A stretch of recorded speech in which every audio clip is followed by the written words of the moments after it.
What's up, you guys? I'm your girl, Deja E. And this your boy, Dante. And we are back with another great episode of Culture or Clickbait. And y'all already know we take the hottest headlines in music, sports, and entertainment, and we say if it's for the culture, or simply just for clicks. Yeah. And if you are new here, welcome in. If you are returning, get comfortable because y'all already know we got some stuff to talk about. As the week is always very eventful. It is. And this has been a very eventful week. One, because it's not just Halloween week. Yeah. But also, it's just been a busy week. Yeah. Like we coming up on election day and like it's just a lot going on. So let's reverse a little bit. Halloween just passed, right? Yep. And of course, HBUC has did something wonderful this past weekend. They should tell us, what did you guys get into? Because I think we had a perfectly good time, and this is a great time to talk about it. Yeah, it was really dope. So we got to build out a haunted house activation for City of Atlanta Parks and Rec. And this was our second year doing it. This year it was a haunted high school theme, so it was really cool. We had a bunch of characters that were played by our teens that volunteered, like zombie jocks and like sinister dead students at a prom, and just a bunch of different vibes that you would get inside of a school. Honorable mention, the principal. Yes, Dante played our principal upon their arrival into the haunted house. He was at the front with his scary vocals and his... You see what I'm saying? He's so great for this stuff. It's so crazy. But we really had a time. Like, it was a great turnout. Kids was crying and getting stuck inside of the haunted house. Had to help a few of them out, which means we did our job. Definitely.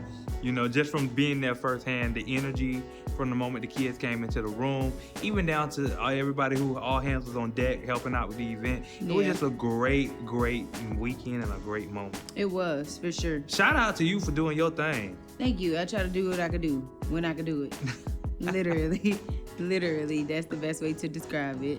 Now, outside of that, so now that your week has been more calm, what else do you got planned? Well, we are in the fourth quarter, so it's just kind of about like reflection mode as well as like trying to make plans for what's to come next year. Right now, I'm just kind of like doing checks and balances. Like there was a lot of stuff that I wanted to do that wasn't just like about myself. And I just kind of want to like sit and reflect on those things, like how I've been able to work with and mentor the teens. I think that was something that was like very major this year for me. I think I was very active with them. But yeah, that's just kind of like the space I'm in right now. Checks and balances, and then also starting to plan and prepare for the new year. I love to hear that. What about you? I love to hear that. I guess when it comes to me, it's kind of what we talked about last week, just me embracing this new space that I'm in. I have a lot of things that are intertwining into what I have going on now that I'm working on. So I'm just really getting a grasp of those things because they're new opportunities. And I don't know what to expect from them. Yeah. And then between that and then, you know, the idea of school, I'm graduating next May. Period. So, you know, I'm staying, of course. Yeah. You know, following with right. faith, keeping God forefront of all of it, and just keeping my head above water. I know that's right. That was such a wholesome way for us to start this episode. Just know that it's gonna go from wholesome to have some to probably know some by the time we get to the end of it. It's about to get very ghetto.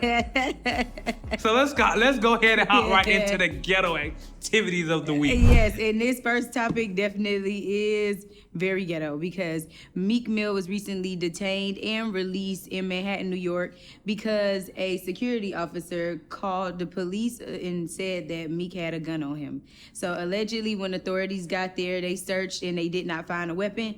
And this is just one of those things, Dante, where it just gives unnecessary, like extremely unnecessary. Now, Meek did let it be known that had he had a weapon on him, he wouldn't be afraid to say that he did. And I'm sure he was saying that to say, like, I'm not going to put myself through no more public humiliation and all of these extra legal things and lie about nothing. If I had a gun, I would say I have one. I don't have one. I don't know what it is y'all talking about. It's kind of how I feel like he was about this situation. Yeah, you know, I saw the video, and you can even see in the video why he feels as though this was a bit OD. It was. Because one, it's embarrassing. Let's talk about the elephant in the room. It's embarrassing. Yeah. You know, he's trying to go out and enjoy his time on Halloween night, and he's being stopped for allegedly having a gun. Out of all the people in the club, why me? Yeah. You know, am I being targeted at this point? Why me? Of anybody else? Is it because who I am? And that is a bigger question. Is it because of his celebrity status that made him that target? Would they have asked a regular person who looked like him as well without the status? Right. Like, what is the reason? Yeah. You know, and then not to add fuel to the fire, but now you have social media that's going to amp up this story and make it even bigger than it is. Right. So now it's kind of like he can't even let it go because now he got to get on social media that same night and relive it over and over and over. Right. And not to mention, Meek is definitely not new to this type of like public humiliation in a sense. Like, these type of things is something that has happened to him more than one time. But my issue here is, what's the whole point of security, right? If security got to call the authorities to do certain things, isn't half the time like security off-duty officers and stuff like that anyway? So it's like, I feel like y'all was doing too much. Y'all simply was trying to make a situation out of nothing. The man was out trying to have a good time, and it very much gave... If he don't have a gun, he probably got something. So let's just send him his way so something could come about. Because you also are a police security guard. That's what you're there to do. You're there to do the checks. That's your job. What's today's topic? Checks and balances? Exactly. You there to do the checks and the balances. Exactly. You there to make sure that he has nothing before he walks in the club. What you calling the police for? Why is you calling them folks? Nonetheless, I ain't gonna lie. I'm gonna say that this right here is clickbait. I would definitely give this clickbait. Now, do I think there's some cultural topics that can follow this situation? Yes. But I don't think it's bad clickbait as well. I think it's clickbait with the intent of people kind of seeing what's happening. Yeah. Because even the people who posted it, I would hope that they didn't post it for reasons other than that, just so that somebody can see what happened to Meek Mill over the weekend and let's have a further conversation about how do we stop this. Yeah. You know, could this fall under police brutality? No, it's not, but it can fall under things like targeting. You know, situations like that. So for sure. You know. Well, in other news, we do have DeJounte Murray, basketball player. Not Dijon Mustard. Now, if y'all don't know, my boy DeJounte Murray recently just broke up with his girlfriend. If you didn't see, in a recent a post that he made on social media, he talked about how he felt as though her going out to Houston and having the ball of her life after they have just had a conversation about her not wanting to be in the club was basically counterproductive of the conversation that they had. Yeah. Now, if y'all haven't seen it, my dog, she was out there in Houston living her time of her life. Ass shaking left and right to Betty Boo. He gonna call her Betty Boo. It's Baby Boo. Baby Boo? Yes. That song has been... I've been singing Betty Boo for the longest. You such an unk for that. Hey, I'm almost in my unk status. It's so Baby fine. Boo, love. We gonna run with Betty Boo. Betty Boo sound better. She gonna call me Betty Boo. No, but for real. To the story, man, y'all, this whole thing is kind of messy though and crazy. It is. Now, in the eyes of DeJounte Murray, if you ask me, I'm on his side. Why? Because all the man is asking for really in this whole thing, in a cry for help, is communication. Effective communication and honesty. Like, you did basically lie to him. You told the man you wanted a better life, you wanted to get out of the club. He put his life on the line in a way of just financially giving you what you need, paying for your businesses, X, Y, and Z, for you to decide to betray his trust by still doing what you said you did not want to do anymore. And then without a further conversation saying, hey, babe, look, I know I said I didn't want to be in the club no more, but it's 30 bands on the line, and I'm gonna go make it. Like, that's all it really took. And then he probably still would have said no. But it's the honesty behind it that's commendable. Okay, so this is how I feel. I think that she probably didn't want to go to the club no more, right? and do her bookings at the time that she said it. She probably wanted to try out the whole idea of like being put up. And I think it worked for the time frame that she wanted it to work. But we all know that feelings are subject to change. And I feel like she may have had the conversation of not wanting to be in the club in a heavy manner with him because it felt heavy in that moment. But once she wasn't in that space no more, now how she had the initiation of the conversation, he remembers how she felt. So it's still heavy to him, though to her right now, it's probably light. Like, damn, I could go back to the club and grab this bag real quick. It ain't that bad. But that's not how she presented it to him. So I think her feelings just changed, for real. And I genuinely think this is only being such a big conversation because of who they are. And their relationship has been like very public, and they showdowns and they arguments and little stuff that they have has been very public. But another side to this is she looked up on the perfect duck, in a sense. In a sense, like, I mean, she should have never said that she ain't going back to the club to collect that easy club bag when she knows she don't mind partying for real. She should have just said, I need a break. And that would have avoided this whole situation. Now I want to completely change my lifestyle. And then another thing is he got to take a certain level of accountability, because though we not in on a day in, day out movement and they activities and stuff like that, I still feel like her habits and her personality just shows that she do want to be outside in a sense. She is still fairly young. Granted, she's a mom, but she is still young. So I think all of it in general is just something where it's just furthering the whole idea of us being like in a space of gender wars, for real. But I think this is very mild. It's really not that deep. All she had to do was say, I'm being offered X amount of dollars to do X amount for this hosting, and I think that I should go take this bag. You know, and I would say this too, and this will be to DeJounte Murray. And if he was here right now, I would like literally let him know also, don't put too much of your heart out on the table. Like, you don't want to be used as a simp. I don't care how important it is to you. Until you know that she's ready for that, don't do that. Yeah. You know, because she can easily tell you, I don't want to be in the club. And as you see, 3 months later, once that veil has broken down and she's back to who she really is, she back in the club. Yeah. You know, don't put all your eggs all out there before you even figure out what she wants. Like, you told this girl, hey, you want a better family life, etc. And we also know your past. So his past, he does come from inconsistency, family home, living life. So eventually, you know, as an adult, I'm sure that's what he yearns for. Right. So you want that. And you thought you found the girl who wanted that too. And I think she you could wants give it. her that. I think she might want it She too. might want it, but she's not ready to get rid of the club. Yeah. And he got to know his boundaries. You not ready to get rid of the club. I want to be with somebody who don't want to be in the club. We not compatible. Move on. And that's completely fine. Granted, let's see if they move on. Because if we back at this same situation next week or a month from now while she's still dancing the Betty Boop, then it's a wrap.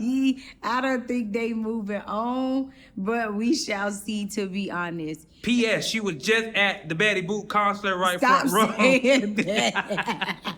Betty Boop. She was just front row seat. That should tell you a lot. I just think that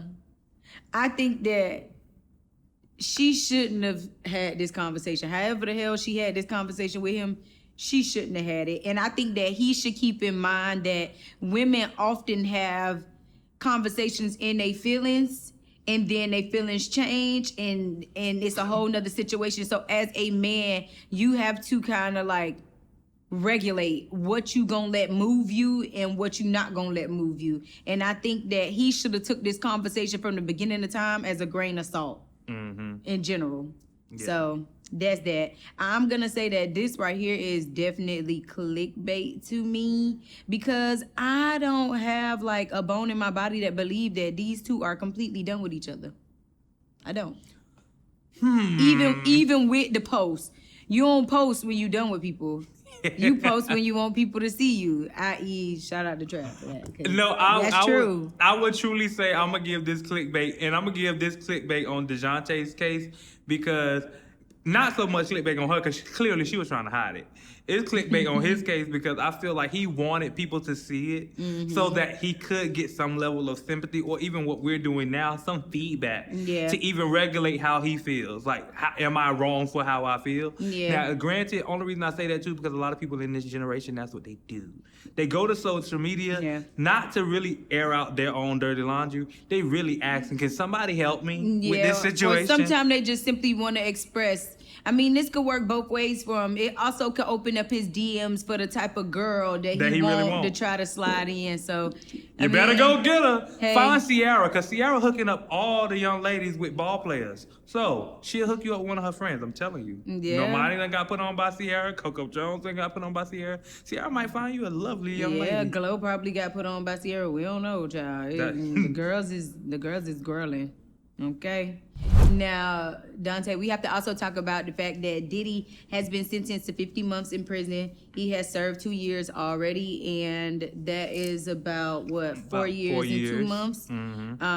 So I think with this situation that we all could somewhat project what's going to go on here, as we can see his team trying to get Trump to pardon him. If it don't end up being the way to get him out to not serve all the time, I'm sure he's going to do everything in his power to make good behavior be something that causes him to get released early. 9 times out of 10, he's going to get out on good behavior and time served. Yeah. I don't see this going any other way. No, me neither. At this point, I truly think that we are just keeping y'all updated just to keep y'all updated. And when I say y'all, I mean like media outlets, because everything else surrounding this from this point forward would truly be clickbait, because we all know he coming home. Now, this would be my biggest question, though. So outside of the trial and everything we already know about the trial and where it has taken place, everything that has happened in the past, now how do we focus on the future, right? What could you foresee, even from your standpoint with everything that's taking place, what could you foresee happening once he gets out? Like, what does life look like for Diddy after all of this? I genuinely believe that the love train is going to continue. And by that, what I mean is he turned into Brother Love before this whole process happened, because you hear the buzz. You know when shit is about to hit the fan, right?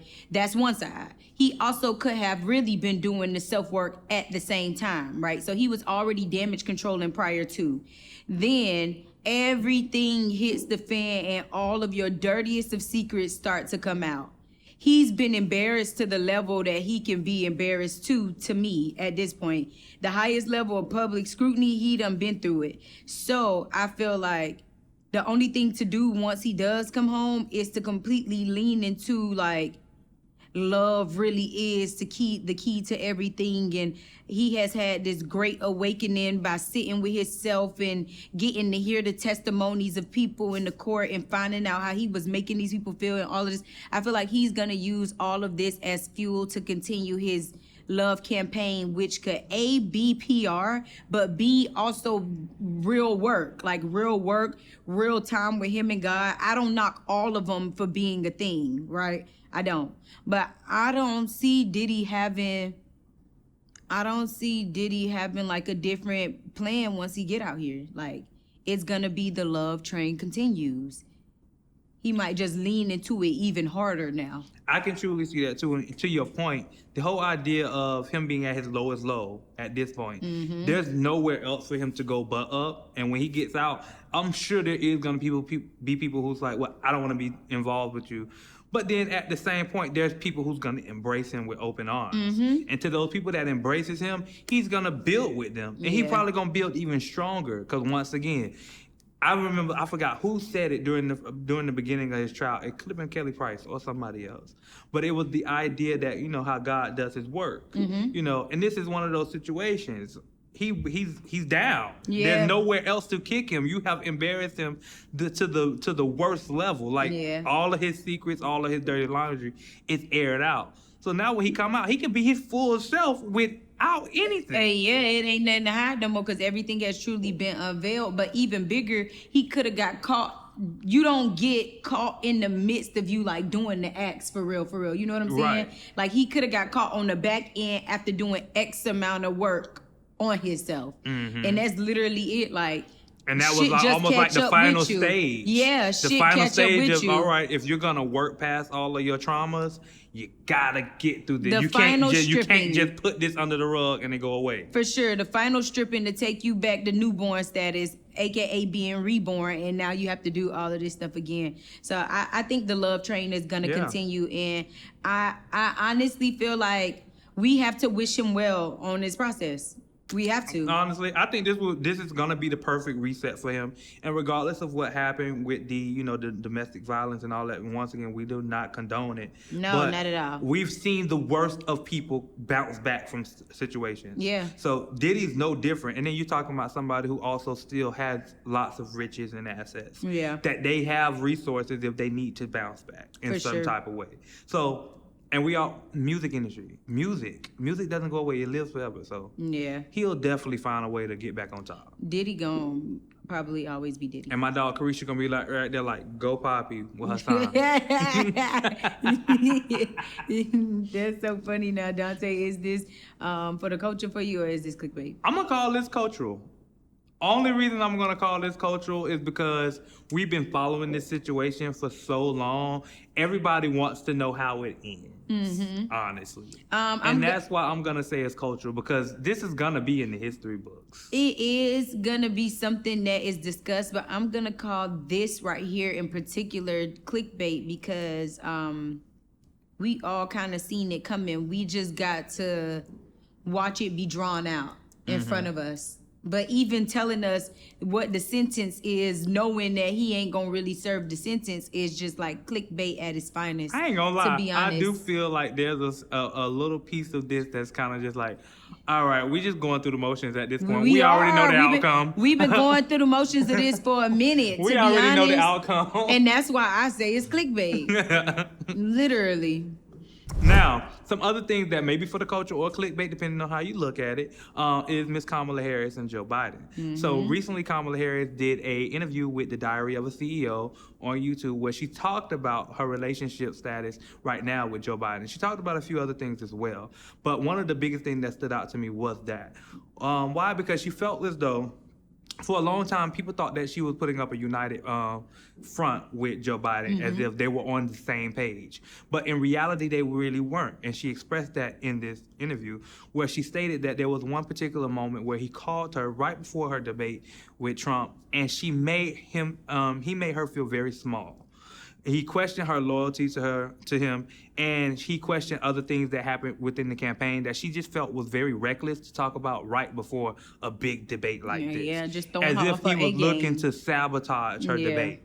And she did not like it. And even since then, it has put a strain on their relationship. Now, she did say they are still cordial. They still speak. She had just spoke to him before the interview. But they aren't as close as they used to be, because even on top of that, there were things that happened along the campaign as well, where he was making decisions without the team involved, and everybody just had to put on a face as if they were along with the motion of things, but they really weren't. Yeah. So all of this is now coming out, and of course, social media is seeing it, and they're saying that, well, why are you talking now? Why didn't you say anything before? But I will honestly say, Daisha, in Kamala Harris' defense, who would say something in the midst of the campaign? Yeah, now is the time to be able to say something so she could gear up and let everybody know that though me and him had to put on a united front, I am now stepping out to let y'all know that I am over here in my own lane and he is over here in his own lane. She has to differentiate herself from him in a sense, and definitely with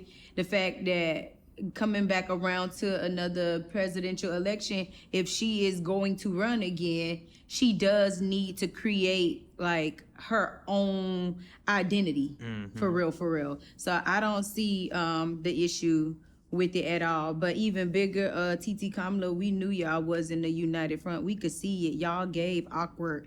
Y'all never really served on the same page. Y'all just needed each other for the overall goal. Y'all ain't been the same since we did it, Joe. No, for real. And now in this interview, she also talked about the fact of after losing the election, how that felt and how it made her, how she dealt with depression behind it, which I'm sure that wasn't an easy thing, because I think we all silently went through some type of little mini, like, it got real dark. Yeah, like it just got heavy or something out of nowhere. I think everybody had noticed that in unison as a people, we may have made the wrong decision. And I think that's just natural of her. I love that on this Kamala Harris run that we are really getting, like, we're getting to see how she thinks. We're getting to see her. I feel it doesn't feel like there's anybody else's agenda involved. Yes, it does not feel like her representative is showing up. Like, I feel like she is more so letting her hair down. And I think that that is something that's going to work for her. Like, you can't be, unfortunately, you can't be the out of touch person. Like, you can't seem out of touch in no way, shape, or form right now in this climate. And if you are going to be the face of or the representation of us as a people, when it comes to us as Black people, we want somebody that we feel like in the simplest way, we could relate to you, and you know how to be in these rooms and you know how to maneuver in these rooms for the greater good of our people. So I think with how they have her on this run right now, she's showing a certain level of transparency. Like when she was doing the interview and she was talking about the SNAP benefits being canceled, she said, "Are you fucking kidding me?"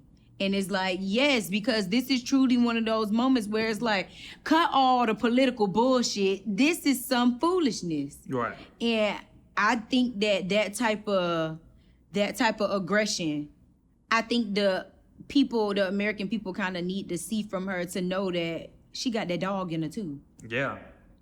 I think because at first it always felt like, this is just PR. Yeah. It didn't feel real. It felt like, Yeah. you're just another politician. Yeah. And we hear you, but we can't feel you. Yeah. Going into this statement that on the run that she's in, we can feel her. Yeah. Like that, even with the interview on the podcast, we felt the emotion. Yeah. When she talked about how Trump makes her feel, how he makes her skin, like we felt it. Yes, it's like, girl, you get it. Like we with you. Yeah. Now we hear you. Yeah. It seems as though like those conversations that the people who did get to feel her emotionally like that, we're being privy to it now. Yeah. And now she's not showing up as what she thinks we want her to show up Yeah, as. she was saying all the right things before. Now she's saying all the transparent things, and that's what we want to hear. Yeah, so if you ask me when it comes to this situation, now, like I said, I know a lot of people think different. I would say this is cultural, and I don't feel like I'm not mad at her for speaking her truth now.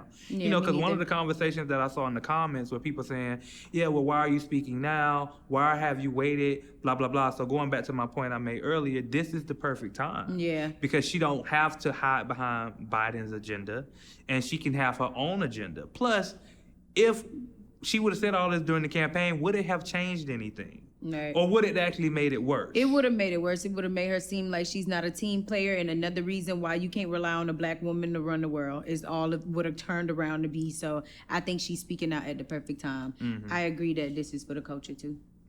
Amen. Now, for sure.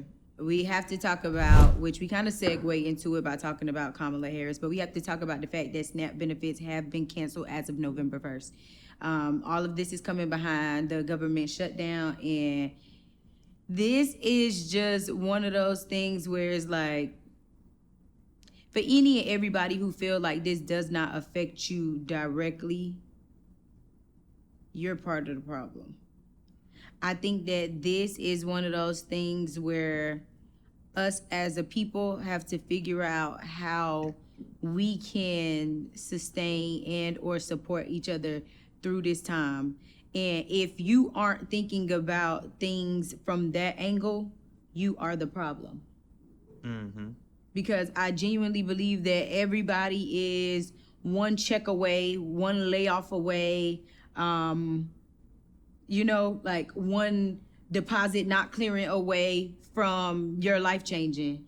You know what I'm saying? Like, granted, you may not have some of these government benefits, but this still affects middle class. Right. You know what I'm saying? COVID should have showed you how quick you can easily end up there. Yes, and it still affects us because we have to think about certain things like grocery prices and insurance claims and like just Premiums and stuff, like up. everything going up in general. SNAP benefits are just the beginning. Literally, it's a domino effect. Because this affects, if people's SNAPs are getting cut off, the reason why people even have SNAP benefits is because they can't afford, to really buy groceries. Right.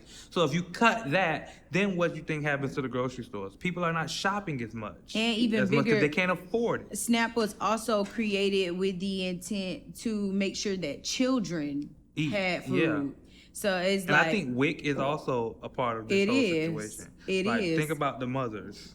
For sure. So it's like, it's so many different angles that this is attacking. But I think that the mindset that everybody should be in right now is, if I'm not somebody that is directly affected by this at this exact moment, how can I help those who are while I'm able? I feel like that's the space that everybody should be in. So I feel like I can't remember the website right now, and I'm gonna try to see if there's a way that we can like make it pop up on here. But it is a website that is showing all the different places in Atlanta, Georgia that you can go and get free meals from. Mm-hmm. A bunch of different restaurants and business owners that are giving away meals to people that have been affected by this directly.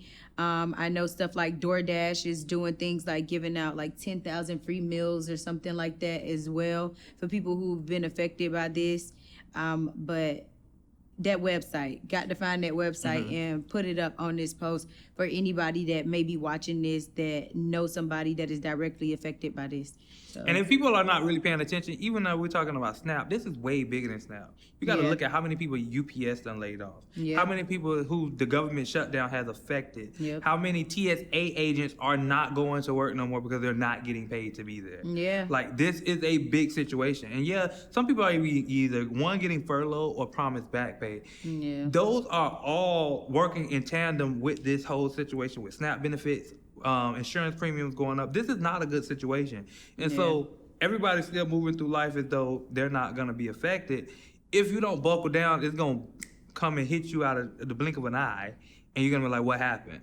Yep, and let this be the PSA. I saw a post, and I reposted it on my page as well. But I feel like the PSA should be, they took the SNAP benefits away. Y'all go ahead and wrap up the whole idea of Thanksgiving, Christmas, Black Friday, and all of that stuff this year. Like, I think that it's really time for us to continue to show our impact by just withholding our dollars and by not spending money in like certain places and doing certain things, because the reality of the situation is we are in that season where everybody is looking for like to top their year to date in this holiday season right now. We could really cause some real damage and some real impact if we just sit down. Really can. Right now. And that is what I would advise. Sit down and figure out how we could support each other. For real, for real. Dante, what would you say? This is for the culture or this is clickbait? I would give this situation cultural. Mm-hmm. Once again, it's an important situation, and it's something that needs to be taken serious. Yeah. And talked about. Like, we wouldn't even be here if people took it serious more in the beginning. Yeah, I agree. Now, some other things that got taken very serious over the weekend is Halloween. Or maybe not so serious. Right. This day was a little mid. A little mid. I'm not going to lie. This year, the costumes was a little mid. I don't like as much. You know, I'm used to it being like everybody going all out. Yeah. Like extra. Tiana Taylor's, the Beyonce's, like they usually be on our radar. Yeah. But this year, a lot of people wasn't. But you know who did make the radar? We could just start off by saying Wendy Raquel Robinson. Yep. You know, AKA Principal Greer, AKA Tasha Mack Management, makes the docket for her Glorilla impression. I loved it actually. I loved it. The minute I saw it, I thought it was Glow. That's that girl mama. I don't care what nobody says. Her mama, auntie, big sister, you somebody. Y'all related some type of way.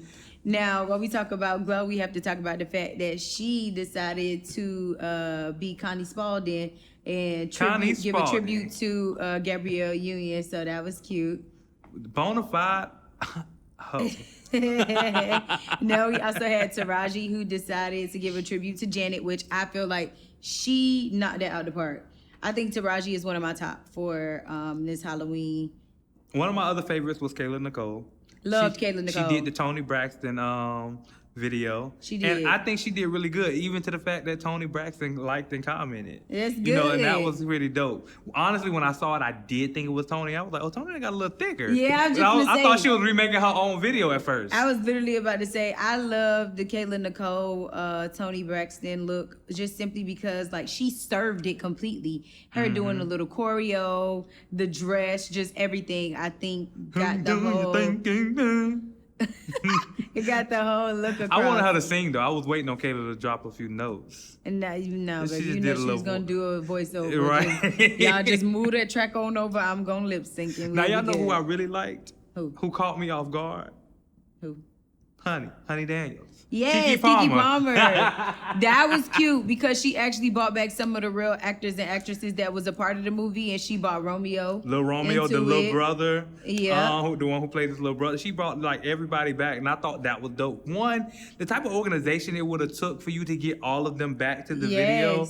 Like, how did you find them? How did you find them? Literally. But you know what? It probably wasn't hard for Keke to find them because they were the kids that were in the industry around the time that she was like actively being an actress. They were all in the same circle. So yeah, they probably was all at the same auditions and everything. Who knows? Keke probably auditioned for Honey and they thought she was too cheesy or something to be a part of the cast. Who knows? But I actually love that though. I love that little remake. It was cute. Granted, I used to know that whole little... The dance routine. Choreography, I used to know it. Yeah, for sure. Now, we also had Coco Jones, who did Dreamgirls, and Ali Chapo, who had a Michael Jackson tribute. And then we also had one of my least favorite, but we're going to give her some love because the look came together for the most part. The video just was mid. Sexy Red playing Ronnie from Players Club. Yeah, I just needed her to get the script right. But I ain't going to lie. I liked the outfit. Yeah. I'll give Sexy Red this. She killed the look, and it was on brand for her. That's what I said. She looked cute. I would have expected her to be Ronnie, honestly. Me too. I wouldn't have expected her to come out as Diamond. Nah. Maybe even, I would have even gave her the cousin. God, why can't I remember her name? Jesus. It's like when you need to remember the name, you get Ebony. I would have gave her Ebony. I could have saw her playing Ebony too. That's so funny. Overreacting as usual, Diamond. That's so funny. But yeah, I think I wanted her to actually like make that a production and not make it an iPhone video the way that she did. Mm-hmm. If she would have planned it out and let them like record, like it looked like she just recorded it right before she went out to the club. Yes, that's exactly what she did. Like a regular degular. And I wanted it to be a production. But granted, she was cute. I don't expect that much from Sexy Red. She was cute. Anyway. Not in a bad way. We have to start expecting. or people need to move around. We have to start expecting. I'm tired of that. No more slaps on the wrist. Well, because at this point, give me a motherfucking record deal. Well, one thing she is giving you, she has gotten a little cleaner. Yeah, I can see it. Not saying she was dirty. I'm saying she she looked like she kicked some dust off. Up. Yeah, she looked like she kicked some dust off. I think everybody has a kick some dust off when you get you some money. You should kick some dust off. That's the point. And we gotta see growth. Like if you want to keep everybody in tune with the Sexy Red brand as fans, you got to give us more. And that's why I said as time go on, you got to change it. Like next year, I want to see a Sexy Red who look like a city girl. Period. That is the elevation. Right. That will be elevation for her for sure. Look at how Suki changed up. Yeah. Like Suki did a whole 360 from the Suki we know when she first came out. For real. She really did. Now, I'm going to say Halloween overall was a nice, cute clickbait holiday. I would definitely give it clickbait. This was not a cultural Halloween at all. Yeah, no, they didn't hold it down as much as they could have. I think the heavy hitters stayed at home this Halloween. Yeah. Like the people who really be popping out, I don't think they did too much. Yeah. For sure. Now, you guys, we have to talk about the fact that Brandy and Ray J has recently had a emotional rekindling at the Boy Is Mine tour, the Atlanta show. And that was actually really cute to see, just because, I don't know if y'all saw, but in previous interviews, Ray J basically denounced himself as Brandy's brother, just simply because of some of the embarrassment and things that he felt like he has caused on his family and on his sister. So this was cute and nice to see. We all know that Ray J is very theatrical, very little brother vibes all the time. And we all know that Brandy sticks beside her brother. Always has. Always has. Even if he think otherwise in his mind, she always has publicly held him down. I think, like, here's the crazy part about the Brandy Ray J relationship for me. Is one, we practically saw them grow up together from Moesha to him getting casted on 101, and then out of nowhere Brandy shows up on 101. You know, from their reality show that they had. You know, just in different moments, they have always been side by side. Yeah. So we've seen the ups and downs of their relationship kind of play out in front of us. Yeah. And they've always found a way to come back. So even when this whole thing happened, you know, all I ever said was, I just wish them the best. Whatever he did to piss her off the last time, really must get under his skin to him to say, I'm just gonna back away. Yeah. Because I clearly done did something bad. But then for her to embrace him on stage in the midst of the concert, that just showed a whole nother level of, boy, you gonna get on my nerve, but you still my brother, and I come here and give me a fucking hug. Yeah, she probably just told him about himself in one of her like tough love manners, and he probably ain't too tough care for it, and was like, you know what? Since I'm such an embarrassment to everybody around here, I'm just gonna, you know, back up. I'm just gonna give everybody their space. Y'all know Ray J is dramatic. Like, come on, we all know. I'm gonna say that this is for the culture, because it's just always good to see, you know, family reunite. I would give this is a cultural moment. It is. Oh, nah, scratch that. This clickbait. Yeah, it's cultural for that, but I'm not gonna lie. Anything that say Ray J, it always is some form of clickbait. But sometimes some things that are clickbait create the culture. You're right. Clickbait can definitely create culture. Clearly. Yeah. Diddy. Yeah. Shannon Sharp. Shannon Sharp. Well, now, if you guys don't know, we are going to put you out in on a little bit of things that have been happening this past weekend. So Shannon Sharp went on his show, The Nightcap, and he talked about how he had denounced a lot of people who he used to be friends with. Names have not been listed officially, but there is some people in tune that he has already said that he will not be speaking to. Now, he did also sit down with Stephen A. Smith, and assured Stephen A. that he is not one of the people that he's discussing, that he does not see eye to eye with. And he also gave Chad Ochocinco his props by letting him know that, hey, you have been by my side as well, and I have not lost respect for you either. You know, this all comes after his lawsuit with the young lady about the not prostitution, but the sexual assault and those things. So after that, a lot of people just stopped talking to him. They wasn't speaking up for him no more. They wasn't reaching out to him. They wasn't checking on him. And my dog felt lonely. Yeah. You know? I think that he has a point, right? I would be side-eye-ish with a little bit of everybody too, because in moments like that, you would expect for your like character or the habits that you've portrayed in front of people to like pull on somebody's heartstrings, to speak up and say, well, I didn't see that, or that wasn't my experience with him. And I think everybody made it out to be a joke.